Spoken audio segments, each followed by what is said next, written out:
sebagai pegangan kita, sehingga dalam ibadah kita itu bisa bermanfaat kita. Bapak Ibu jamaah pengajian Kopi Ngaji rahimakumullah. Tema kajian kita pada pagi hari ini adalah pelajaran akidah di bulan Ramadan. Dan alhamdulillah sudah hadir beliau Ustadz Anang Fatur Rahman yang insyaallah nanti akan mengisi kajian kita. Oleh karena itu marilah sama-sama kita dengarkan kajian dari beliau. Semoga nanti kita bisa mengambil ilmu dari beliau. Kepada Ustadz Anang Fatur Rahman kami persilahkan. Nah, sekarang di pagi hari ini coba kita akan sedikit sama-sama belajar tentang apa saja pelajaran-pelajaran akidah yang tersirat dari ibadah puasa di bulan Ramadan ini. Bapak Ibu yang kami hormati rahimani wa rahimakumullah, sebuah anugerah terbesar kita dipertemukan oleh Allah di tahun ini dengan bulan suci Ramadan.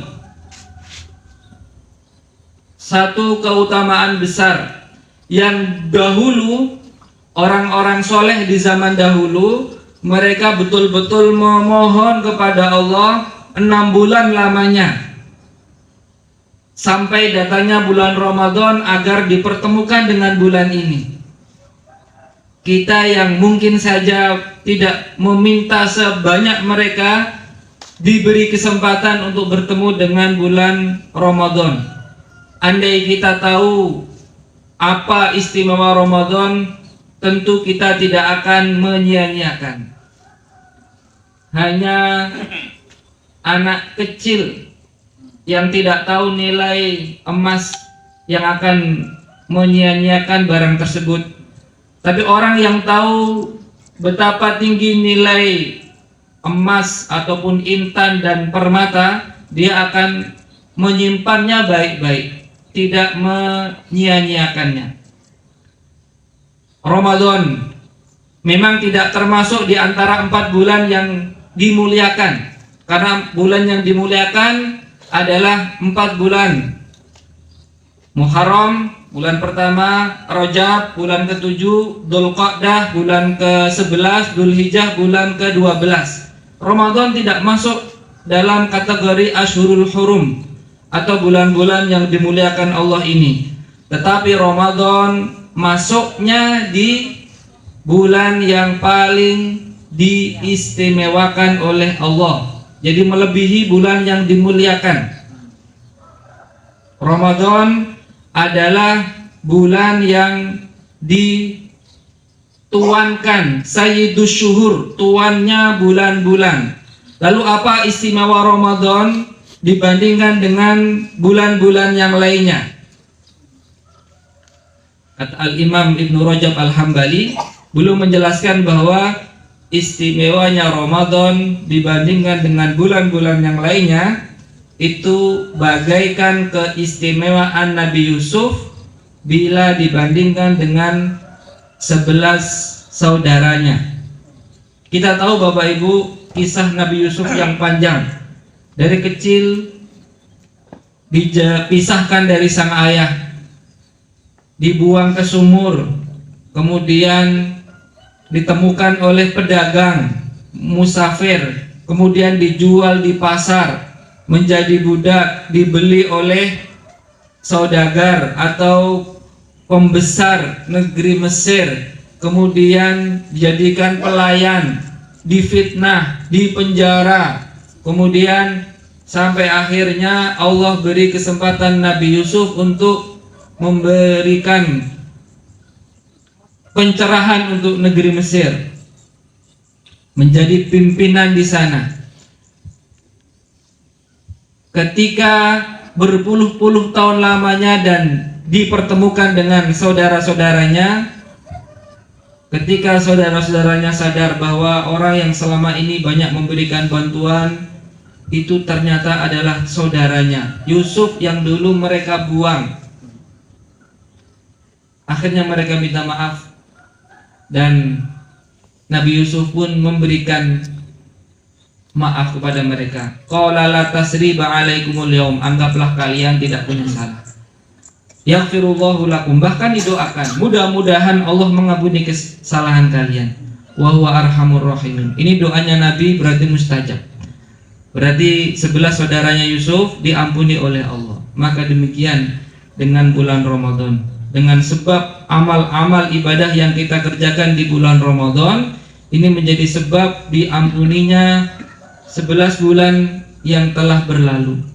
Hanya ada 2 Bapak Ibu orang yang keluar dari bulan Ramadan.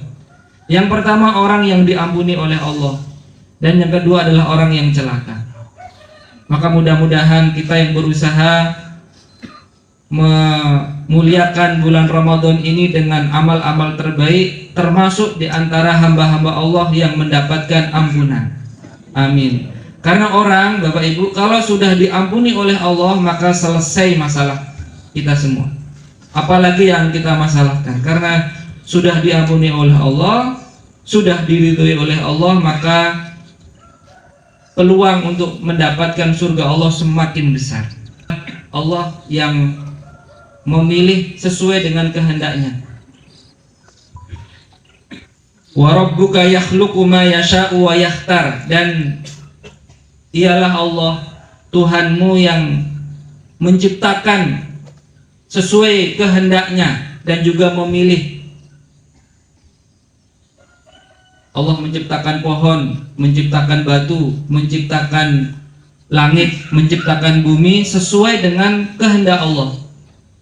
Wa yakhtar, Allah juga berkehendak memilih yang Ia kehendaki. Tilkar rusulu faddalna ba'dahum ala ba'd, di antara para rasul pun ada yang bertingkat-tingkat sesuai dengan pilihan Allah. Para rasul lebih utama dari manusia biasa. Di antara manusia juga Allah pilih. Ada yang dipilih memiliki kekayaan, ada yang dipilih memiliki pangkat dan jabatan, ada yang dipilih memiliki kemudahan-kemudahan yang lainnya yang tidak dimiliki oleh orang lain. Inilah kehendak Allah. Maka demikian pula dengan bulan. Ada bulan-bulan yang Allah pilih ini melebihi bulan-bulan yang lainnya, termasuk bulan Ramadan ini. Apa saja Bapak Ibu pelajaran yang bisa kita petik dari ibadah puasa kita di bulan Ramadan? Yang pertama, pelajarannya itu adalah dari puasa kita akan belajar tentang ilmu ikhlas. Kenapa ilmu ikhlas? Karena betul-betul orang yang berpuasa itu tidak mencari pujian orang, karena tidak ada yang tahu kalau dia berpuasa. Kalau sholat kelihatan dia rukuk sujud berdirinya. Kalau haji umroh kelihatan dia pakai pakaian ihram. Kalau ibadah yang lainnya terlihat, tapi ibadah puasa dia include di semua kegiatan. Pakaiannya yang sama, aktivitasnya yang sama, dia bekerja, dia mencari nafkah, dia olahraga, dia beraktivitas. Kita nggak tahu dia puasa apa tidak. Maka inilah keikhlasan yang bisa kita pelajari dari pelajaran akidah dari ibadah puasa. Bukankah ikhlas itu merupakan praktek daripada akidah kita kepada Allah? Kalau ia tidak menyadari bahwa Allah melihatnya, tentu dia nggak akan mempertahankan itu. Bapak Ibu, bisa apa tidak? Kalau kita haus siang-siang, kita pas di kamar mandi, wudhunya, kemudian ditelan airnya, seger sekali Pak. Apalagi air di Mbudeh yang masih banyak pesawahannya, segar. Bisa apa tidak Bapak Ibu? Sangat bisa. Tapi kenapa tidak kita lakukan? Ya karena nanti batal Pak kalau saya minum air. Loh, kan nggak ada yang tahu. Allah Maha tahu. Jadi orang ikhlas itu yang dipikirkan adalah Allah Subhanahu wa Ta'ala. Tidak peduli dengan orang lain, mau dipuji, mau dicela, mau di apapun, dia tidak peduli. Karena yang dipikirkannya adalah mengharapkan ridho Allah Subhanahu wa Ta'ala. Imanan wahtisaban, dengan penuh keimanan dan ihtisab. Ihtisab itu mengharap pahala hanya kepada Allah. Ada yang mengatakan maknanya adalah penuh dengan keikhlasan. Maka kita belajar ilmu ikhlas dari ibadah puasa ini.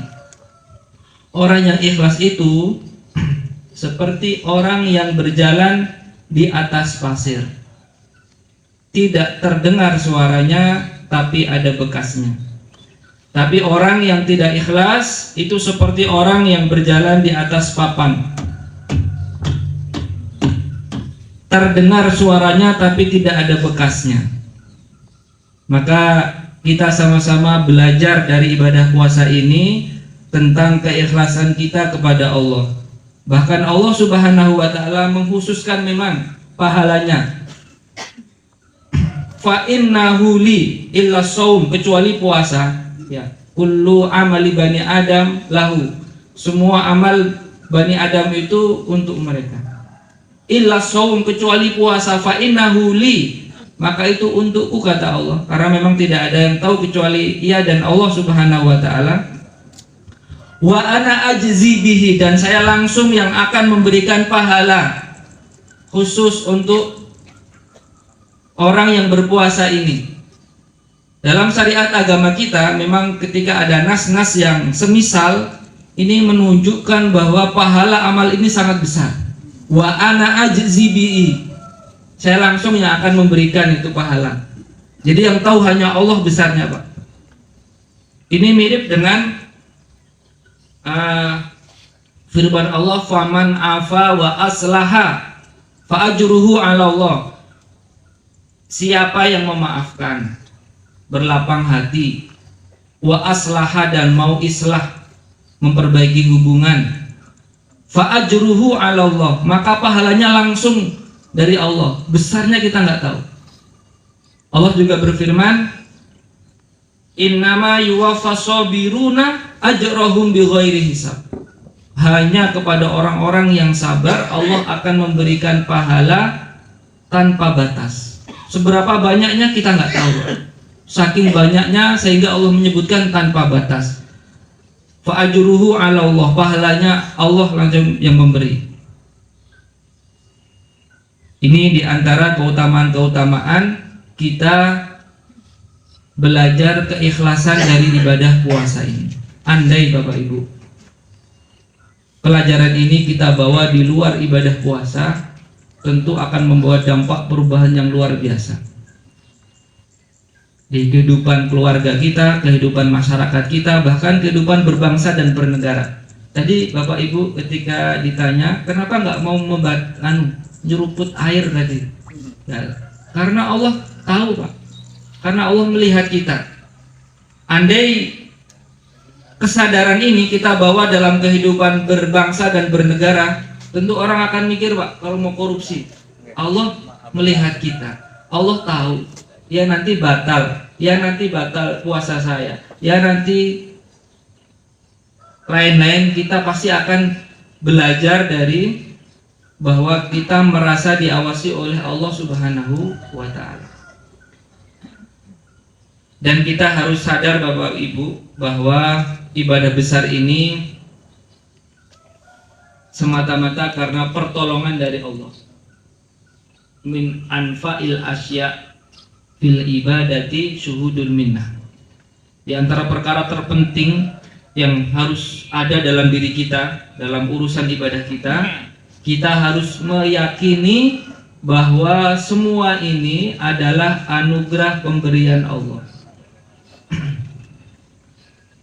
Jangan pernah kita menyangka kalau Bapak Ibu kita semua bisa hadir di majelis ini karena kekuatan kita.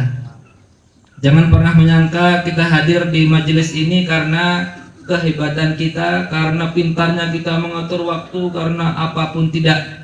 Berapa banyak orang yang lebih kuat dari kita, tapi mereka tidak tergerak hatinya untuk menghadiri majelis-majelis ilmu, tidak tergerak, tidak mampu melangkahkan kakinya ke masjid. Berapa banyak orang yang lebih hebat tapi tidak diberikan kesempatan untuk hadir di majelis ilmu, hadir di rumah-rumah Allah, di masjid-masjid Allah. Maka benar kata Imam Ibnu Qayyim al-Jauziyah, la tadun anna nafsaka allati hiya saqatka ila fi'lil khairat. Jangan pernah kita itu menyangka bahwa kehebatan kita lah, diri kita lah yang mengantarkan kita bisa puasa di bulan Ramadan ini, bisa bertemu dengan bulan Ramadan ini. Bal i'lam annaka abdun ahabbakallah. Tapi ketahuilah bahwasanya kita ini adalah hamba yang dicintai oleh Allah. Bukti Allah cinta kepada kita, kita dimudahkan untuk melakukan puasa. Kita diberi kesadaran untuk puasa dengan sebenar-benarnya. Karena kita merasa diawasi oleh Allah. Kita jaga jangan sampai batal. Jangan sampai kita makan dan minum dengan sengaja dan lain-lainnya. Maka jangan pernah kita menyia-nyiakan cinta dari Allah ini, sehingga fayansaka, bisa jadi Allah melupakan kita kalau begitu. Maka sadari Bapak Ibu, kita bisa puasa, kita bisa bertemu Ramadan ini karena Allah mencintai kita, karena Allah memberi kesempatan besar kepada kita. Pelajaran yang kedua yang bisa kita pelajari dari ibadah puasa ini adalah penerapan tentang ilmu kesabaran. Kita belajar sabar untuk tidak makan, tidak minum, tidak berhubungan dengan pasangan kita, suami istri, di siang hari. Padahal di luar Ramadan itu sesuatu yang halal. Tapi di bulan Ramadan kita tahan di siang hari. Kenapa? Karena ini melatih kesabaran. Bahkan di puasa Ramadan ini mengaplikasikan 3 jenis kesabaran. Karena sabar itu ada 3. As-sabru ala ta'ah, sabar untuk melakukan ketaatan. Yang kedua, as-sabru alal maksiyah, sabar meninggalkan kemaksiatan. Yang ketiga, as-sabru 'alal musibah, sabar ketika mendapatkan musibah. Orang puasa menerapkan 3 jenis kesabaran ini dalam puasanya. Mereka sabar dalam ketaatan. Dari subuh sampai maghrib bersabar untuk puasa. Melakukan qiyam di malam hari, qiyamul Ramadan. Bahkan beribadah-ibadah yang lebih banyak dibandingkan dengan bulan yang lainnya. Sabar di atas ketaatan. Mereka juga sabar di atas kemaksiatan. Karena orang yang berpuasa kan pantangannya berdusta. Man lam yada' qaula zur wal amala bihi. Siapa yang tidak meninggalkan perkataan dusta atau perbuatan dusta, walaisa lillahi hajatun fi ayyada atau amahu wa syarabahu wa syahwatahu.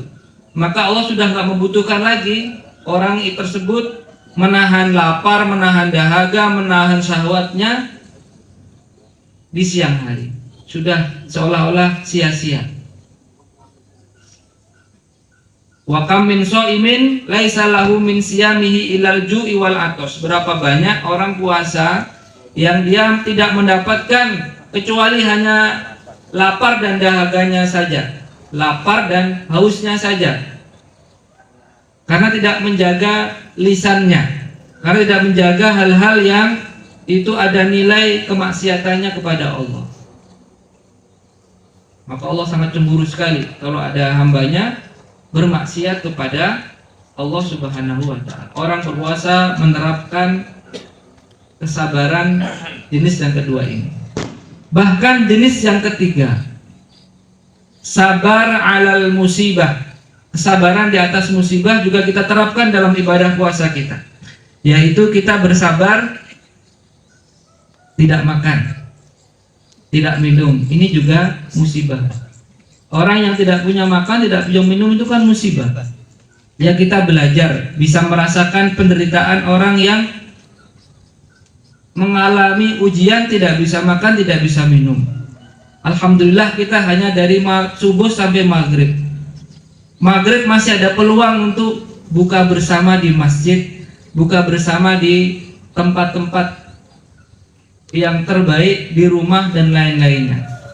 Bagaimana dengan saudara-saudara kita yang memang tidak punya untuk berbuka, hanya air keran, mau makan juga makan dari mana, nggak punya.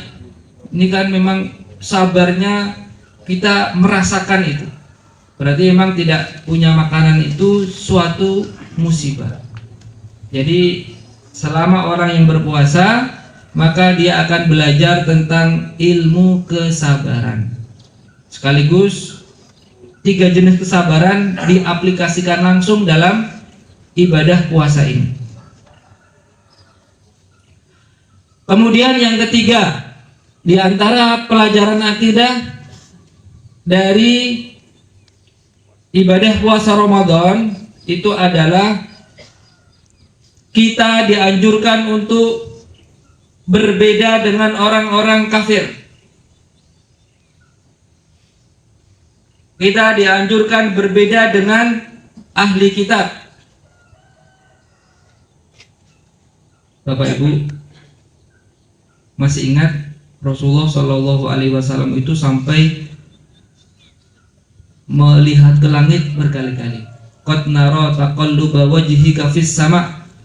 Ibu benar-benar tahu, kata Allah, engkau telah melihat ke langit berkali-kali. Itu kan Rasulullah menunggu turunnya wahyu. Kemudian turun ayat yang fawalli wajhaka syatrul masjidil haram, yang memerintahkan Nabi untuk berpaling dari Masjidil Aqsa ke Masjidil Haram. Kira-kira apa alasannya Nabi kok pengen berpaling, pengen berpindah kiblat, Pak? Apa salahnya dengan Masjidil Aqsa? Bukankah Masjidil Aqsa itu tempat terbaik selain Masjidil Haram tentunya? Bahkan beribadah di sana berlipat-lipat dibandingkan ibadah di tempat yang lainnya. Ada yang mengatakan 500 kali lipat dibandingkan ibadah yang lainnya. Ada yang mengatakan 250 kali lipat. Bahkan itu adalah masjidnya para nabi sebelumnya. Lalu apa yang salah? Ternyata kalau kita pelajari dalam kitab-kitab tafsir ditemukan bahwa Nabi sangat tidak suka kalau disamakan dengan orang kafir. Karena orang Yahudi menuduh Rasulullah ikut-ikutan kiblatnya ke arah Masjidil Aqsa, ke kiblat kami.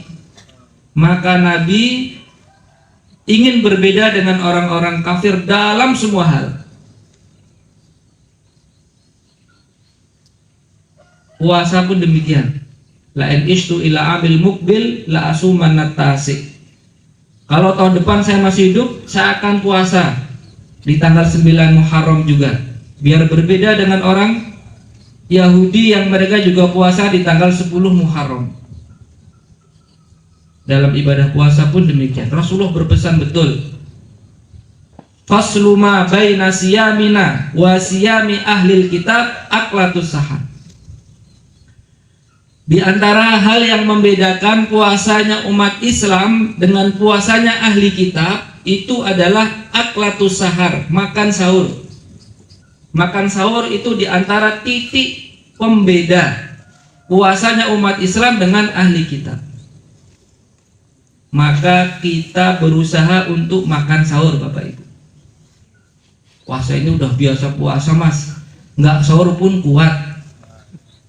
Bukan masalah kuat-kuatan, Pak, tapi sahur ini karena ada pembedanya itu. Juga sahur ini menjadi keberkahan. Rasulullah perintahkan tasahharu fa inna fis sahuri barakah.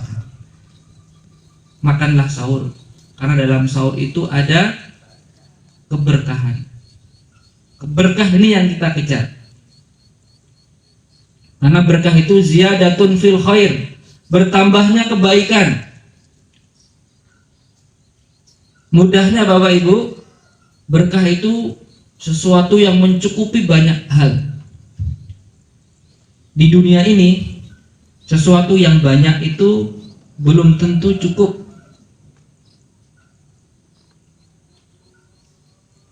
Sebaliknya, sesuatu yang sedikit belum tentu kurang.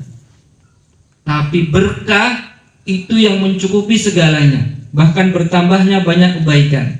Maka kita membutuhkan keberkahan Bapak Ibu dalam hidup ini. Meskipun kita tidak lapar, gimana ya Mas, kalau saya tuh sulit sekali kalau bangun tidur harus makan itu berat, nggak kolu. Sebagian ada yang begitu mungkin. Ya meskipun minum Bu, meskipun munjuk teh anget atau munjuk air putih atau apapun, itu ada nilai sahurnya. Kita niatkan sahur. Walau anta jara ahadukum jur'atan min ma', meskipun hanya seteguk air. Ya, karena sudah mepet subuh ini nggak sempat masak mie, nggak sempat ngapa-ngapain, udah ada air, bismillah. Kita niatkan sahur. Ini ada keberkahan. Fa inna fis sahuri barakah. Maka ini Bapak Ibu, yang ketiga pelajarannya adalah harus berbeda dengan orang-orang kafir. Bahkan dalam cirinya puasa kita melakukan sahur, dan sebaiknya sahurnya diakhirkan Bapak Ibu. Jangan terlalu malam. Kalau terlalu malam sahurnya, masih lama ya Pak, ini subuhnya, sebentarlah meluruskan punggung, malah geletek dan bablas, tidak subuhan. Bahkan secara kesehatan pun juga malah nggak bagus. Di rumah, saya ngelatih anak-anak saya Pak, kecil-kecil kan belajar puasa. Ini kalau dibangunkan jam 3, tuh habis sahur malah tidur lagi Pak. Kalau bangunin harus sewot itu, bapaknya dan mamanya sewot itu. Tapi alhamdulillah sekarang kita coba, udah sekarang banguninnya mepet subuh. Alhamdulillah kalau mepet subuh jam 3:30, jam 4, yaitu ternyata setelah sahur kan masih seger, kemudian diajak ke masjid malam. Ya alhamdulillah memang benar ya, sunnah dari Nabi itu pasti membawa banyak keberkahan, banyak kebaikan. Ini sama seperti perkataannya Umar bin Khattab ketika Rasulullah kan dulu, kenapa sih Abdullah bin Ubay bin Salul yang jelas-jelas munafik ini nggak kita bunuh saja? Jangan, kata Rasulullah. Ini kan membocorkan rahasia muslimin. Ini kan pengkhianat. Jelas-jelas musuh dalam selimut sudah jelas. Rasulullah jangan. Supaya di kemudian hari orang tidak menyangka anna Muhammadan qatala ashabahu. Karena nanti orang kan tidak tahu itu sahabat atau musuh. Kan dia labelnya muslim. Nanti dikiranya Rasulullah membunuh sahabatnya sendiri. Alhamdulillah tidak. Tapi ternyata Bapak Ibu, dengan turunnya ayat tersebut, bahkan akhirnya ketika Abdullah bin Ubay bin Salul itu semakin tidak sopan pada Rasulullah dan Rasulullah sudah mengabaikan, orang-orang jadi tidak percaya lagi sama Abdullah bin Ubay bin Salul. Lebih parah mana Pak? Dia dibunuh seketika, tidak ada sejarahnya, atau dia hidup lama tapi merasakan penderitaan. Orang-orang yang dulu menghormatinya, orang-orang yang dulu hampir mengangkatnya menjadi raja di Madinah, menjadi tidak mengacuhkannya lagi. Jadi mengacuhkan lagi, tidak mendengarkan ucapannya lagi. Kalau dia ngomong seperti udah enggak, orang genah, pasti gitu. Akhirnya lebih tersiksa mana Pak? Ini hukuman sosial berjalan ternyata. Ala tara ya Umar. Sekarang engkau bisa melihat wahai Umar. Kata Umar, qad wallahi inilah a'lamu la amru Rasulillah sallallahu alaihi wasallam aqdamu barakatan min amri. Demi Allah, saya sekarang paham betul bahwa urusan Nabi, sunnah-sunnah Nabi, perkara yang disampaikan Nabi itu aqdamu barakatan, lebih banyak keberkahannya. Maka apapun itu coba kita tunaikan, Pak. Kalau itu sunnah Nabi jelas-jelas hadisnya sahih, sunnahnya Nabi coba kita kerjakan. Pasti itu la aqdamu barakatan, lebih besar keberkahannya dalam hidup kita. Diakhirkan sahur dan disegerakan berbuka. Kemudian pelajaran yang lainnya, puasa itu menunjukkan akidah yang kuat akan doa hanya kepada Allah. Doa itu hanya kepada Allah. Dan Allah menunjukkan keistimewaan orang yang berpuasa ketika berdoa. Salah sudah awatin mustajabat. Ada 3 doa yang mustajab. Ada 3 doa orang yang mustajab itu siapa? Da'watus shaim. Doanya orang yang berpuasa. Orang yang berpuasa waktunya panjang itu doanya mustajab. Apalagi di waktu berbuka, ini mustajab sekali. Doanya, mari kita biasakan Bapak Ibu, waktu menjelang berbuka itu titik klimaks keberkahan doa, mustajabnya doa orang yang berpuasa.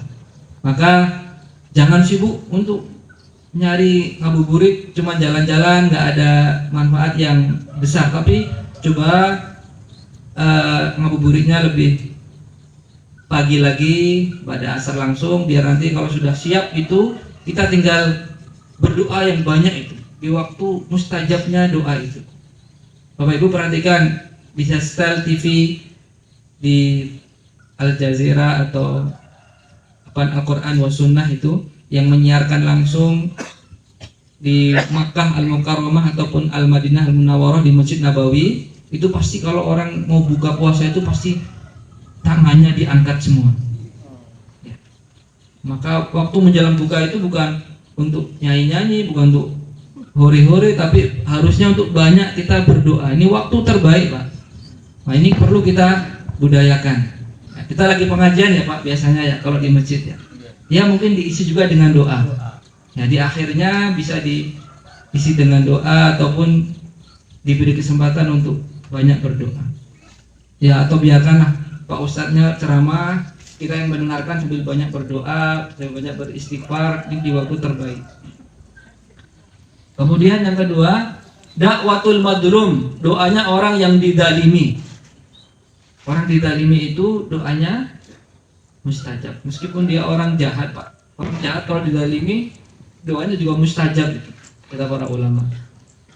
Wadakwatul musafir, doanya orang yang safar bepergian. Nah, ini pelajarannya, kita jadi yakin betul bahwa puasa ini salah satu sebab doa kita diijabah oleh Allah Subhanahu wa ta'ala. Maka ini pelajaran berharga dari keyakinan kita kepada Allah Subhanahu wa ta'ala.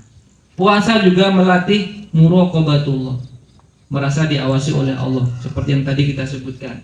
Asidqu Allah, jujur kita kepada Allah. Kenapa kok nggak mau batalkan? Kan nggak ada yang lihat. Ya, tapi kan Allah Maha tahu. Nah, ini kita punya perasaan selalu diawasi oleh Allah Subhanahu wa ta'ala. Pelajaran berikutnya, di antara pelajaran akidah dari ibadah puasa ini tentang syafaat. Syafaat itu ada.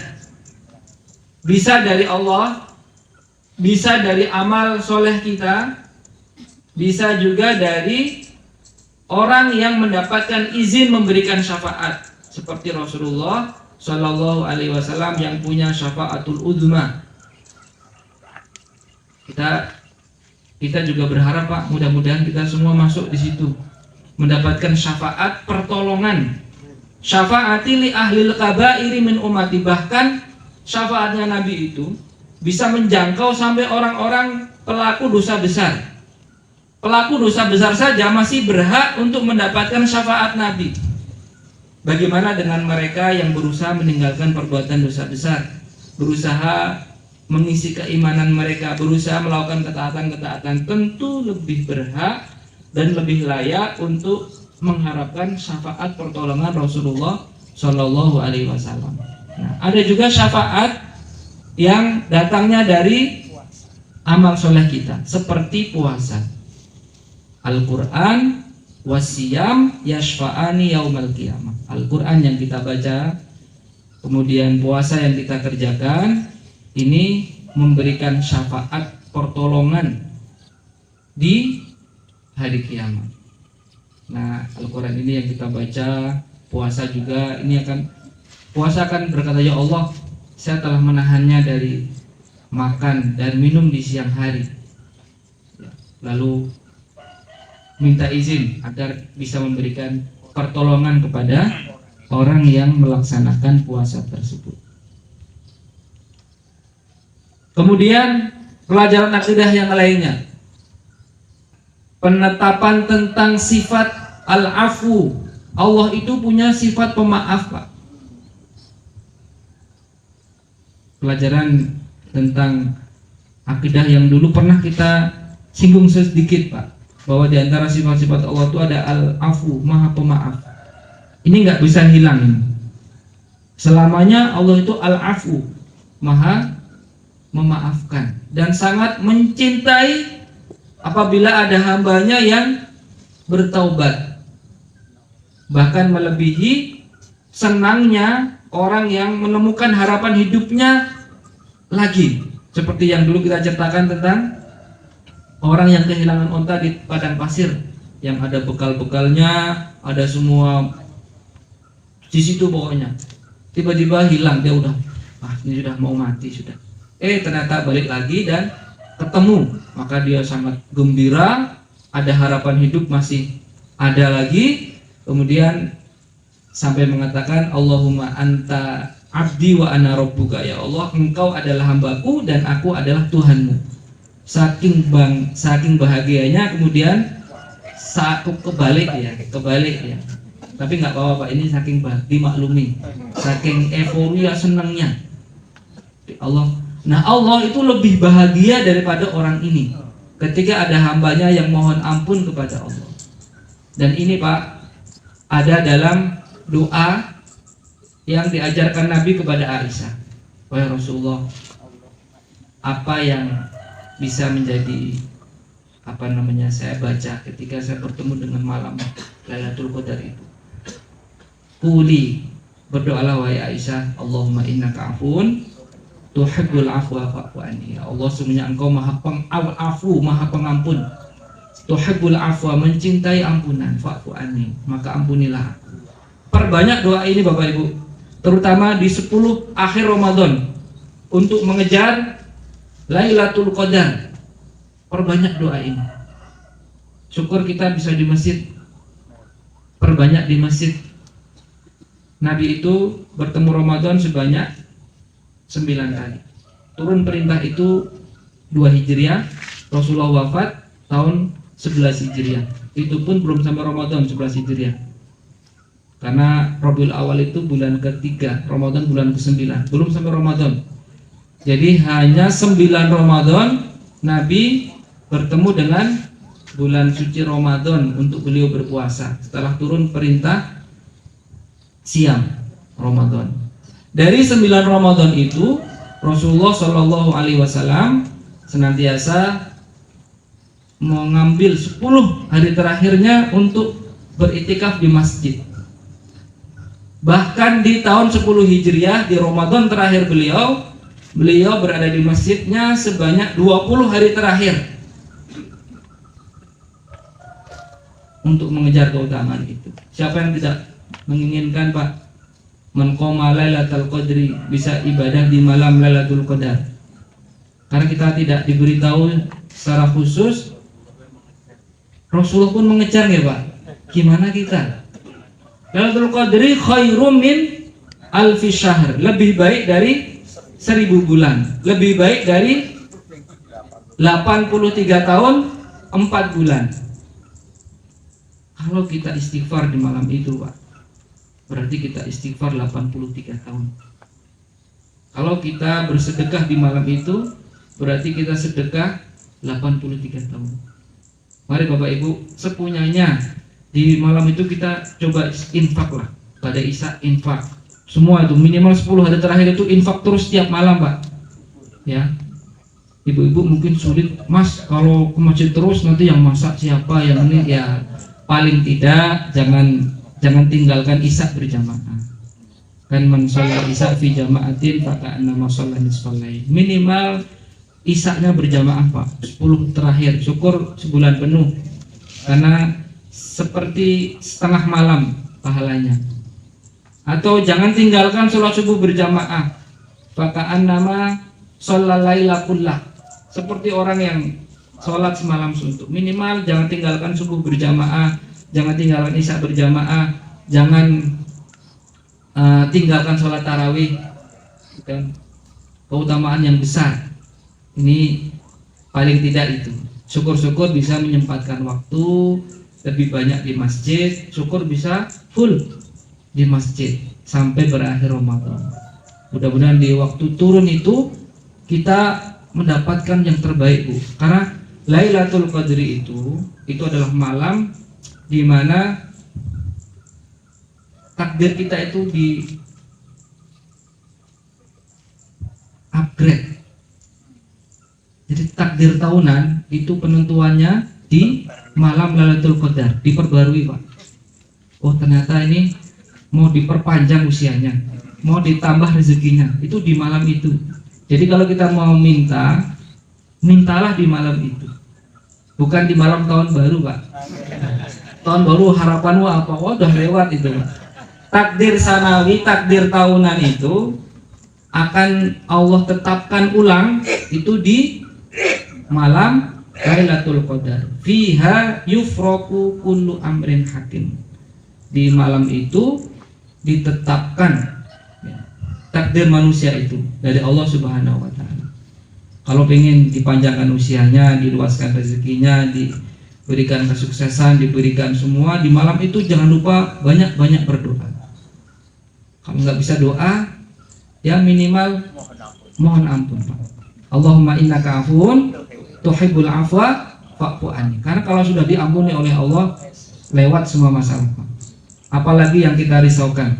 Kalau Allah sudah mengampuni kita, maka ya, mengasali masalah tanpa masalah. Ini pelajaran bahwa Allah memiliki sifat pemaaf. Alhamdulillah, Bapak Ibu, Allah punya sifat pemaaf. Dan kita itu banyak dosanya. Maka kita bersyukur punya Allah yang pemaaf. Coba kalau Tuhan itu pendendam, waduh gimana, Pak? Contoh kita, Pak. Tapi alhamdulillah Allah itu pemaaf. Sebanyak apapun dosa kita, Allah sangat senang, gembira kalau kita ingin kembali kepada Allah. Kemudian pelajaran selanjutnya, di antara ini kita juga belajar bahwa iman pada malaikat.